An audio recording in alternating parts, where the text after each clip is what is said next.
Hi friends, అందరికీ నమస్కారం. అంజలి కథలకి స్వాగతం. అభిసారుడి మంత్రదండం జానపద నవల 14వ భాగం విందాం. మేం చేసిందేమీ లేదు.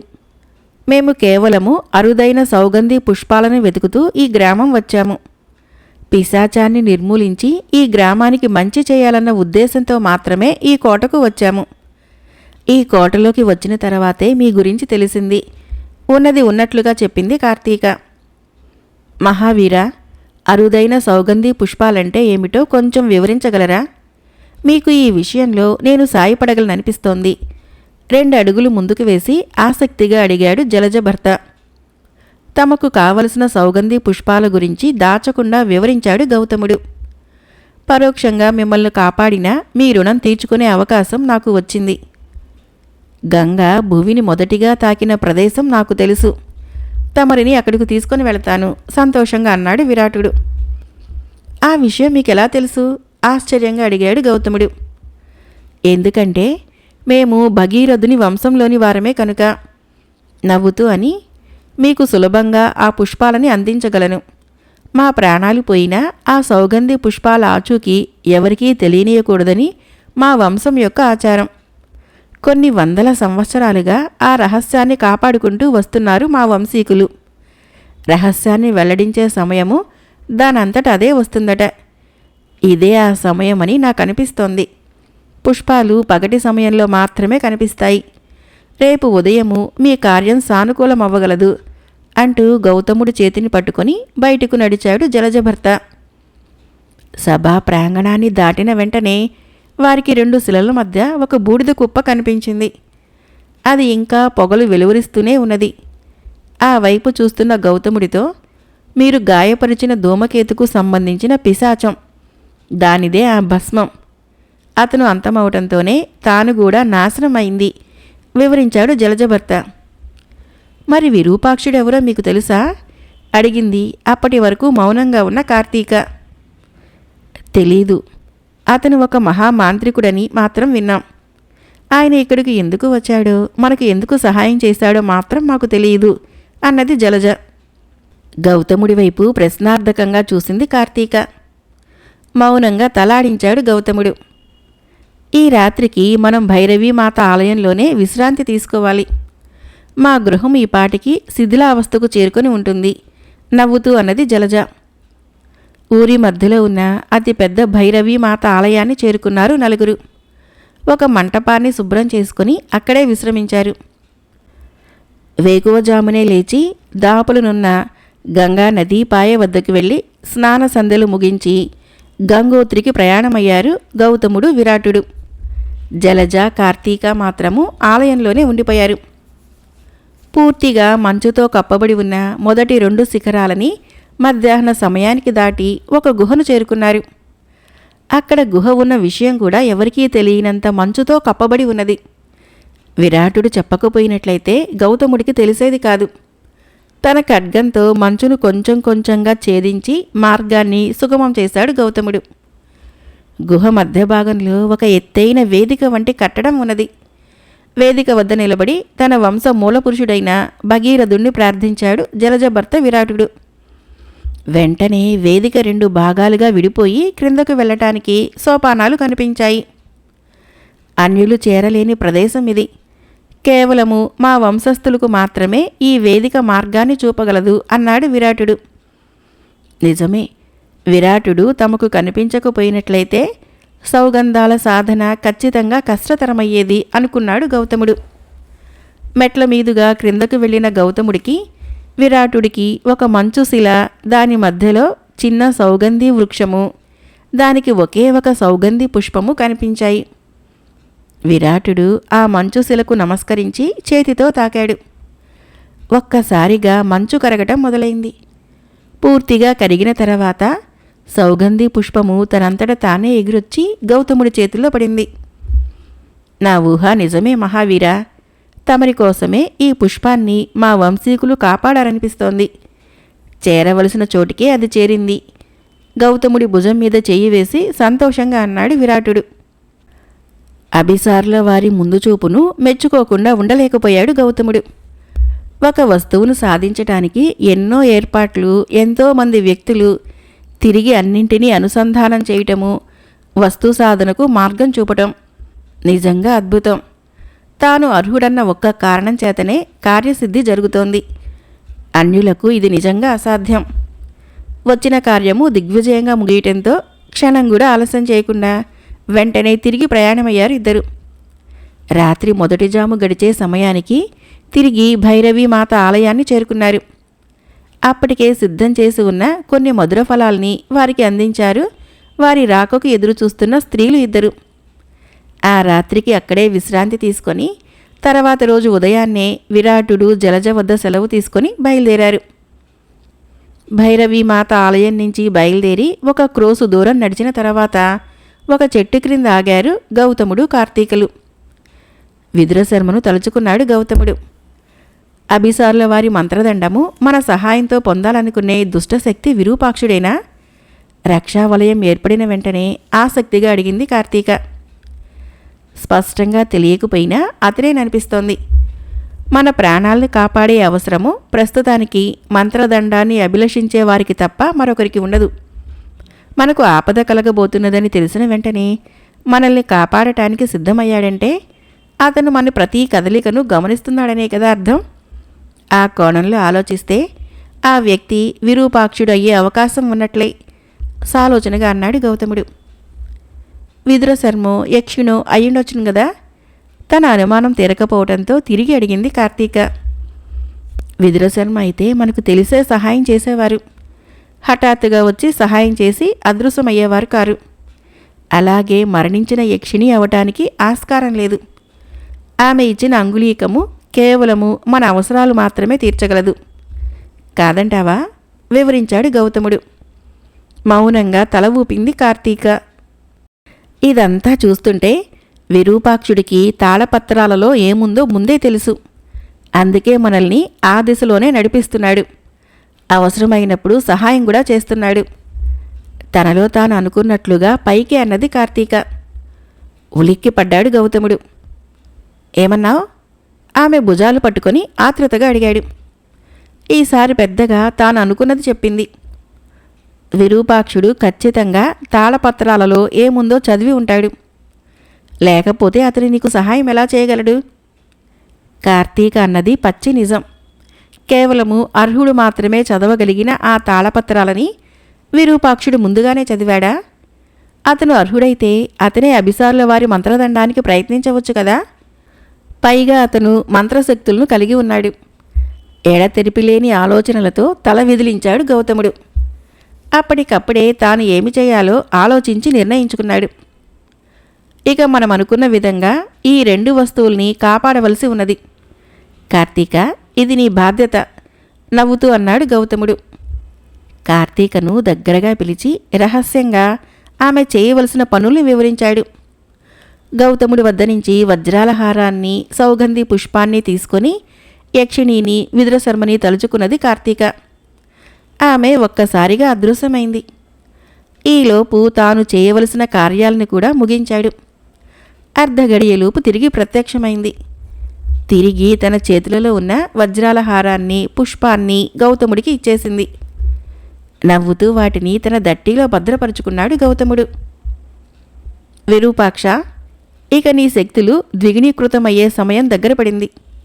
లంబాక్షి ప్రత్యక్షం కావటానికి ఎన్నో రోజులు పట్టదు. విరూపాక్షిని ఎదురుగా కూర్చొని అన్నారు మంత్రగత్తెలు. అనవసరంగా నిన్ను రెచ్చగొట్టి నాశనమయ్యాడు ధూమకేతు. అతను నాశనమైనా మన పని సానుకూలమైంది అన్నది మొదటి మంత్రగత్తె. కొంచెంసేపు ఆలోచించి, నువ్వు ఎవరో కూడా గౌతముడికి తెలీదు. హఠాత్తుగా ప్రత్యక్షమై ధూమకేతును అంతం చేసి అదృశ్యమైతే గౌతముడికి అనుమానం రాదా? నువ్వు ఎవరో అని అతను ఆరా తీస్తే లేనిపోని తలనొప్పులు కదా సాలోచనగా అన్నది రెండవ మంత్రగత్తె. ఆమె వైపు మెచ్చుకూలుగా చూశాడు విరూపాక్షుడు. నువ్వు ఊహించింది నిజమే. నా ప్రవర్తన అతనికి అనుమానం కలుగజేస్తుంది. ధూమకేతు గౌతముడి మీద మంత్రప్రయోగం చేయబోయే సమయానికి అదృశ్య రూపంలో వారిని అనుసరిస్తున్న నాకు ఏమీ తోచలేదు. తప్పని పరిస్థితుల్లో వారి ఎదుట పడవలసి వచ్చింది. ఒకవేళ మారు రూపంలో నేను అక్కడికి వెళ్ళినా ధూమకేతు నన్ను తర్వాతైనా గుర్తుపట్టేవాడు. అతని ద్వారానే నేను విరూపాక్షుడినని తెలిసిపోయేది. ఎలాగైతేనేం గౌతముడికి అనుమానం వచ్చింది. దానివల్ల అతను చేయబోయే తదుపరి అడుగు ఏదో కూడా నువ్వే చెప్పు నవ్వుతూ అడిగాడు. మంత్రదండాన్ని సాధించటానికి వేరెవరో ప్రయత్నిస్తున్నారని అతను ఊహిస్తే తాను ఇప్పటి వరకు సాధించిన 2 వస్తువుల్ని ఖచ్చితంగా భద్రపరుస్తాడు. మనలను భ్రమింపచేయటానికి అలాంటివే నకిలీ వస్తువులని తన దగ్గర ఉంచుకుంటాడు. నకిలీ వస్తువులని మనం అపహరించినా ప్రమాదమేమీ లేదు అని అతనికి ఉపాయం. మంత్రదండాన్ని సాధించే సమయంలో మాత్రమే నిజమైన వస్తువులని బయటికి తీస్తాడు. సరిగ్గా చెప్పావు. అతను ఖచ్చితంగా అలాంటి యోచనే చేస్తాడు. దానికి కూడా ఒక ఉపాయం ఆలోచిస్తూనే ఉన్నాను నిశ్చింతగా అన్నాడు విరూపాక్షుడు. మరి ఇప్పుడు 3వ వస్తువేమిటి? తాళపత్రాలలో ఏమి ఉంది? ఆసక్తిగా అడిగింది 4వ మంత్రగత్తె. నిట్టూర్చాడు విరూపాక్షుడు. తెలియదు. మొదటి 2 వస్తువుల గురించి మాత్రమే నాకు తెలుసు. ఇక పైన కేవలం గౌతముణ్ణి గమనించి సరి అయిన సమయంలో తాళపత్రాలలో లిఖించబడి ఉన్న వస్తువులని సొంతం చేసుకోవాలి. వాటి ద్వారా మంత్రదండాన్ని చేజెక్కించుకోవాలి నిశ్చయంగా అన్నాడు విరూపాక్షుడు. తన మందిరంలో ఆకర్షుడు అటు ఇటు పచార్లు చేస్తున్నాడు. వారి వద్ద నుంచి మళ్ళీ ఏమైనా సమాచారం వచ్చిందా? పచార్లు ఆపి పక్కనే కూర్చొని ఉన్న నిరంజనుడిని అడిగాడు. ప్రభు, గౌతముడు శక్తివంతుడు. వారు ఈ కార్యాన్ని సాధించుకునే వస్తారు. మీకు దిగులు అనవసరము అనునయంగా అన్నాడు నిరంజనుడు. ఆ సమాధానము ఆకర్షుడికి తృప్తినివ్వలేదు. ఇన్ని రోజులు కార్తీక విషయంలో కఠినంగా ఉన్న అతని హృదయంలో ప్రమోదుడి వల్ల వచ్చిన మార్పుతో తన కుమార్తెని గౌతముణ్ణి చూడవలనన్న అతని మనసు తహతహలాడుతోంది. తమ సామ్రాజ్యం కోసము అష్టకష్టాలు పడుతున్నారనే ఆలోచన వలన వారి మీద ప్రేమ ఉప్పొంగుతోంది. అందుకే అతనికి తన కూతురు మరియు అల్లుడి క్షేమం గురించిన చింత రోజురోజుకు ఎక్కువైతుంది. ఎన్నో సంవత్సరాల తర్వాత కార్తీక రాజ్యానికి వచ్చినా తాను కనీసం చూడటానికి కూడా ప్రయత్నించలేదు. తన క్షేమ సమాచారం కూడా అడగలేదు. అతని ముఖంలో తన ప్రవర్తనకు పశ్చాత్తాపము స్పష్టంగా కనిపిస్తోంది. ఆకర్ష, అవసరమైనప్పుడు మంత్రదండము నిద్రావస్థ నుంచి వెలుపలికి రావటం వాస్తవం. అది కూడా అర్హుడి వలనే అనేది నిర్వివాదాంశం. కాదంటావా? అడిగాడు జయతీర్థుడు. మౌనంగా తల ఊపాడు ఆకర్షుడు. నీకు వారి మీద ఇప్పుడైనా అనురాగం పెరగటము సంతోషించాల్సిన విషయం. ఆ అర్హుడు గౌతముడే అనే విషయంలో కూడా ఎటువంటి సందేహమూ లేదు. అలాంటప్పుడు వారికి ఏమైనా ప్రమాదం జరగవచ్చునేమో అనే ఆలోచన అనవసరం.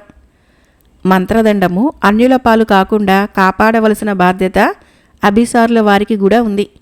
గౌతముడు కార్తీకకు ఎటువంటి ప్రమాదము జరగకుండా చూసుకోవటం కూడా అభిసారుల వారి విధి. ఇక నీవు చింతించవద్దు. అయినా నీకోసము ఒకసారి నేను రవ్యభట్టును కలుసుకుంటాను. ఏర్పాట్లు చేయించు అన్నాడు జయతీర్థుడు. మంత్రదండాన్నే సాధించగల అర్హుడికి ప్రమాదమా? నిజమే. జయతీర్థుల వారు చెప్పిన మాటలు అక్షరాల నిజం. అభిసారుల వారి మీద నమ్మకం ఉంది. ఇది దైవకార్యం. ఈ ఆలోచనలతో ఆకర్షకుడి బాధ కొంచెం తెరిపినిచ్చింది. గౌతమ, క్షేమమేనా? తల్లి ప్రియంవద, ఎలా ఉన్నావు? ఆప్యాయంగా అడుగుతూ వారి ముందు ప్రత్యక్షమయ్యాడు జయతీర్థుడు. అప్పుడే తాళపత్రాలను తెరిచి 3వ వస్తువు గురించి తెలుసుకోవాలని సిద్ధమవుతున్న గౌతముడు, కార్తీక ఉలిక్కిపడ్డారు. అనుకోకుండా తమ ముందుకు వచ్చిన జయతీర్థుడికి ప్రణామాలు గురుదేవా అంటూ నమస్కరించారు ఇద్దరు. నేను ఇప్పుడే రవ్యభట్టును కలుసుకుని వస్తున్నాను. 2వ వస్తువు కూడా మీ వశమైనదని ఆయన సెలవిచ్చారు. చాలా సంతోషం అన్నాడు జయతీర్థుడు. అవును గురుదేవా, ఎవరో మమ్ములను అనుక్షణము గమనిస్తున్న విషయం తమరికి కూడా విదితమే. అందుకే ఆ వస్తువులు మా వద్ద ఉండటం క్షేమం కాదని వాటిని ఎవరికీ అనుమానం రాని ప్రదేశంలో భద్రపరిచాను. విదర్భ రాజధాని చక్రధరపురంలో యక్షిణి గంధర్వులను బంధించిన ప్రదేశము అంటే దిగుడుబావిలోని గదిలో భద్రపరిచాను. ప్రస్తుతము మా వద్ద నకిలీలు మాత్రమే ఉన్నాయి అన్నది కార్తీక. మంచి ఆలోచన. కానీ మంత్రదండం కోసము ప్రయత్నించే చీకటి శక్తులను తక్కువగా అంచనా వేయరాదు. యక్షిణి వద్దకు వెళ్లటంలో మీకు సహకరించిన దుష్టశక్తులకు ఆ ప్రదేశం తెలుసు కదా అనుమానంగా అన్నాడు జయతీర్థుడు. నిజమే గురుదేవా, మేము బయలుదేరినప్పటి నుంచి మాకు ఎవరెవరో సహకరిస్తున్నారు. వారికి ఆ ప్రదేశం తెలుసు కనుకనే వారికి ఆ ప్రదేశం గురించి అనుమానం రాదు. మేము అక్కడే వాటిని భద్రపరుస్తామనే ఊహ రాదు. మనసులో ఏదో తీవ్రంగా ఆలోచిస్తూనే బయటపడకుండా చిరునవ్వుతో అన్నాడు గౌతముడు.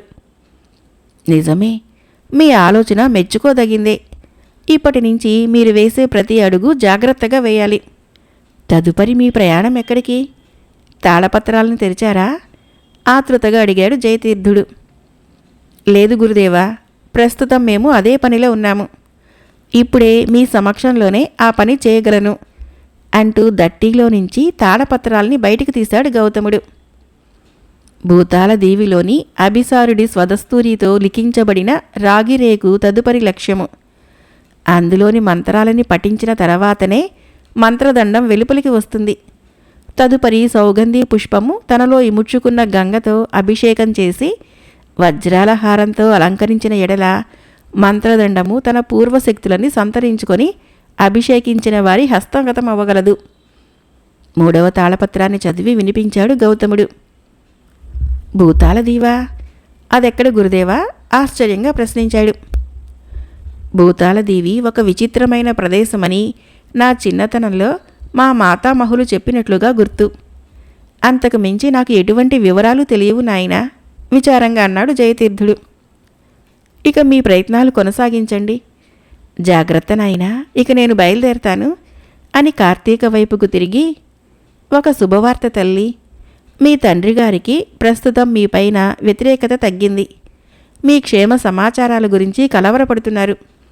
మీకు ఎటువంటి ఆపద జరగకూడదని యజ్ఞయాగాలు చేయిస్తున్నారు.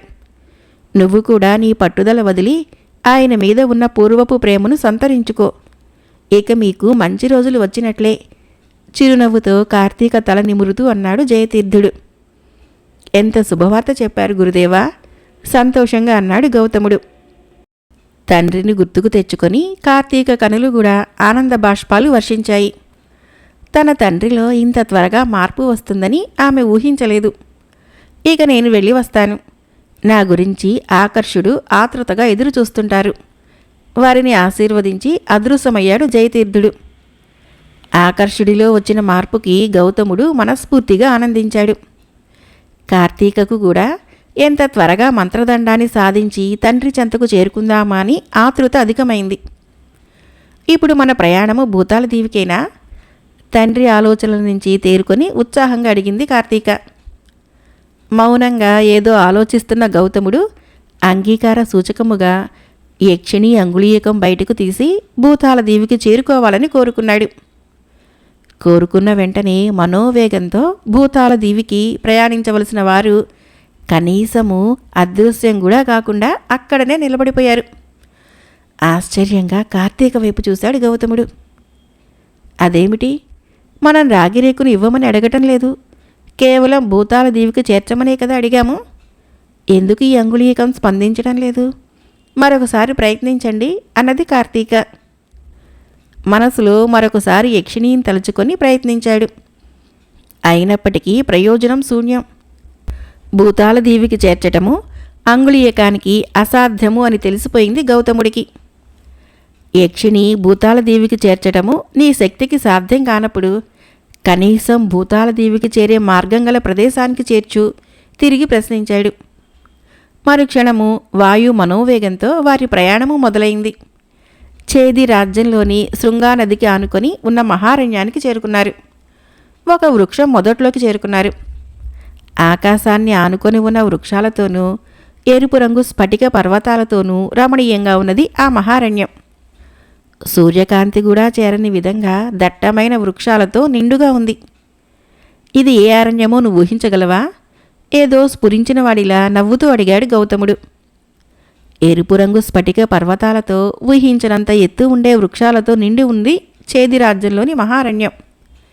అరణ్యం చుట్టూ సుడిగుండాలతో మొసళ్లతో అనేక విష జలప్రాణులని తనలో ఇముడ్చుకొని ఉధృతంగా ప్రవహించే శృంగానది వలన శృంగానదికి ఆవల కొన్ని యోజనాల దూరం అలుముకొని ఉన్న నీటి జాడ కూడా లేని ఎడారి వల్ల మానవ మాతృలు ఎవరూ మహారణ్యాన్ని చేరుకోలేరు. ఎన్నడూ భూగోళ శాస్త్ర బోధనలో భాగంగా మహారణ్యాన్ని గురించి వివరించారు యోగానందుల వారు. ఆ విషయం గుర్తుకు వచ్చింది కార్తీకకు. మన ప్రమోదుల వారు పరిపాలించే ఛేది సామ్రాజ్యంలోని మహారణ్యమే కదా ఇది, గుర్తుకు తెచ్చుకొని అన్నది. చిత్ర విచిత్రాలతో నిండి ఉంటుందట ఈ మహారణ్యం. ఇంత పెద్ద అడవిలో మనకి కావలసిన రాగిరేకు ఎలా లభ్యమవుతుందో అర్థం కావటం లేదు. మనకు సహాయం చేయటానికి నరసంచారం కూడా ఇక్కడ కనిపించడం లేదు. ఇప్పుడెలా? తన సందేహాన్ని వెలుబుచ్చింది. నువ్వొక విషయం మర్చిపోతున్నావు. రాగిరేకు లభ్యమవటానికి ఇది భూతాల దీవి కాదు. భూతాల దీవికి వెళ్ళటానికి మార్గం ఈ ప్రదేశంలోనే ఉంది అనేది యక్షిణి యొక్క అంగుళీయకం ఉద్దేశం. పరిసరాల్ని గమనిస్తూ అన్నాడు గౌతముడు. నిజమే, నేను ఆ విషయమే మర్చిపోయాను. అయినా ఇక్కడ ఏముందో తెలుసుకోవాలంటే మనం ఏదో ఒక ఎత్తైన ప్రదేశానికి చేరటం ఉత్తమం. అప్పుడే చుట్టుపక్కల ఏముందో తెలుస్తుంది అన్నది కార్తీక. అంతకంటే మార్గం కనిపించడం లేదు. కార్తీక సలహాకి అంగీకారంగా తెలిపాడు గౌతముడు. మెల్లగా నడుస్తూ ఎదురుగా ఉన్న ఒక స్ఫటిక పర్వతాన్ని అధిరోహించడం మొదలుపెట్టారు. కాలు వేస్తే జారిపోయేంత నున్నగా ఉన్న ఆ స్ఫటికాల మీదుగా కార్తీక చేతిని పట్టుకుని జాగ్రత్తగా శిఖరాగ్రాన్ని చేరుకున్నాడు గౌతముడు. ఎటు చూసినా స్ఫటిక పర్వతాలు, వృక్షాలే తప్ప ఏమీ కనిపించడం లేదు. అంతలో వారికి పక్కనే ఉన్న మరొక పర్వతం మధ్య భాగంలో ఒక మెరుపు కనిపించింది ఇద్దరికీ. ఏమై ఉంటుంది ఆ వెలుగు? ఇక్కడ అన్ని స్ఫటికాలు కావున ఆ మెరుపు సహజం, పట్టించుకోవలసిన అవసరం ఏమీ లేదనిపిస్తోంది. వెలుగు వచ్చిన పర్వతం వైపు చూస్తూ అన్నది కార్తీక. ఆ మెరిపేమిటో తెలుసుకోవటం తప్ప మనకు ప్రస్తుతము ఒక దారి తెన్ను ఏమీ లేదు. చూద్దాం, ఏదో ఒక అవకాశం దొరకకపోదు. అంతేకాక మన ప్రయాణంలో మనకు కనిపించిన విచిత్రాలన్నీ వస్తు సాధనకు ఉపయోగపడ్డాయని మరువవద్దు అంటూ పర్వతం దిగటం ప్రారంభించాడు గౌతముడు. తాను కూడా అతనిని అనుసరించింది కార్తీక. పక్కనే ఉన్న పర్వతంలో వెలుగు కనిపించిన ప్రదేశము తన దృష్టిపథాన్నించి దూరం కాకుండా అడుగులు వేస్తూ క్రిందకు దిగారు. అప్పటికే సూర్యుడు పడమటి వైపుకు వాలటం మొదలైంది. కార్తీకలో అలసటను గమనించాడు గౌతముడు. ఒక వృక్షం పక్కనే చిన్న సెలయేటి పాయ ఉండటం గమనించి అక్కడనే కార్తీకను విశ్రాంతి తీసుకోమని చెప్పి తాను చుట్టుపక్కల ఉన్న కొన్ని ఫలాల్ని తీసుకుని వచ్చాడు. మధురమైన ఆ ఫలాల్ని తిని తీయని ఆ సెలయేటి నీరును త్రాగి కొంచెంసేపు విశ్రాంతి తీసుకున్నారు. కొంతసేపటికి అలసట నుంచి తేరుకుంది కార్తీక. అభిసారుడి మంత్రదండం జానపద నవల 14వ భాగం సమాప్తం. ఫ్రెండ్స్, ఈ కథ మీకు నచ్చినట్లయితే మన ఛానల్ని తప్పకుండా సబ్స్క్రైబ్ చేయండి, లైక్ చేయండి, షేర్ చేయండి, కామెంట్ చేయండి. Thank you.